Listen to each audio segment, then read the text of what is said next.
je suis fier de vous et je vous aime beaucoup.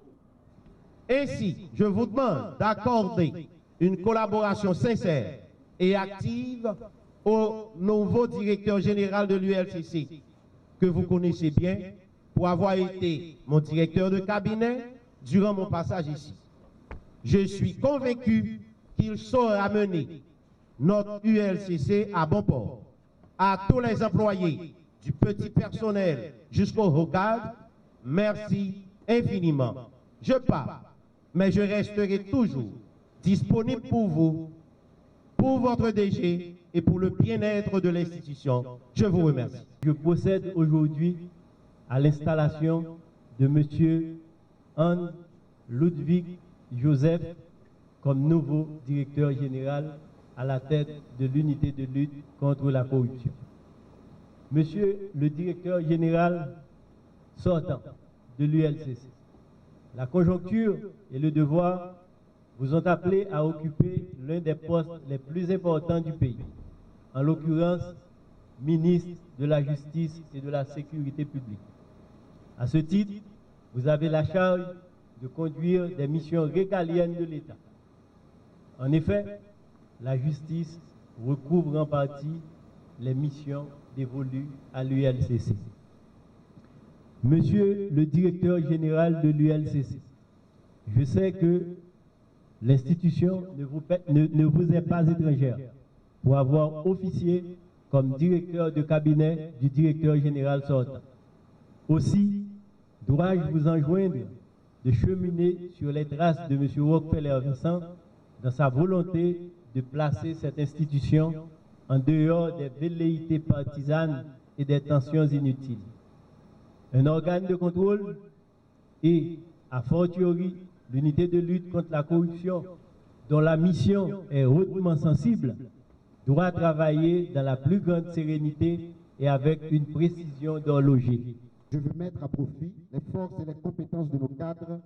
Je vais encadrer davantage nos enquêteurs qui, dans l'anonymat, constituent l'épine dorsale de l'ULCC. Ils risquent leur vie. Ils enquêtent sur des dossiers importants et risqués. Je salue à cette phase leur engagement patriotique. La République doit savoir que dans l'ombre, en silence, il existe des hommes et des femmes, tous agents de l'ULCC, qui s'acharnent, qui se défoncent et qui s'obstinent à jouer leur rôle crucial de police de l'administration publique.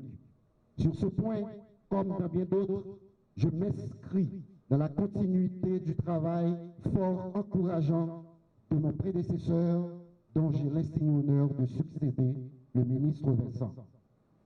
Par ailleurs, je voudrais prendre le temps pour informer à tous les fonctionnaires publics, à tous les élus, à tout particulier, à toute personne morale qui gère les fonds publics ou qui en bénéficie, que désormais les yeux de l'ULCC sont fixés droit sur eux.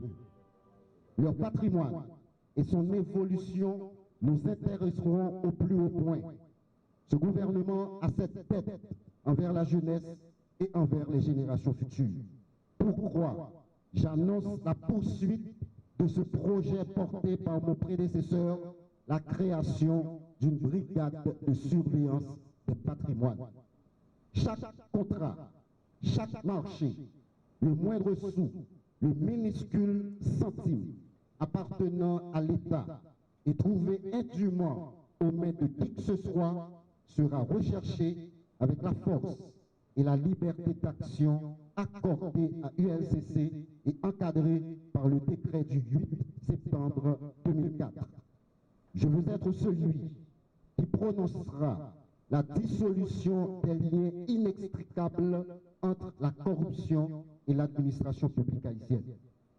Je demande donc péremptoirement à la police nationale d'Haïti, notamment la direction centrale de la police judiciaire, pour la réalisation de ce travail crucial pour l'avenir de la nation, de s'armer de courage afin de répondre activement, conformément à la loi, à la moindre sollicitation du directeur général de l'UNCC que je suis, comme le prévoit l'article 11 du décret du 8 septembre 2004 qui dit ceci.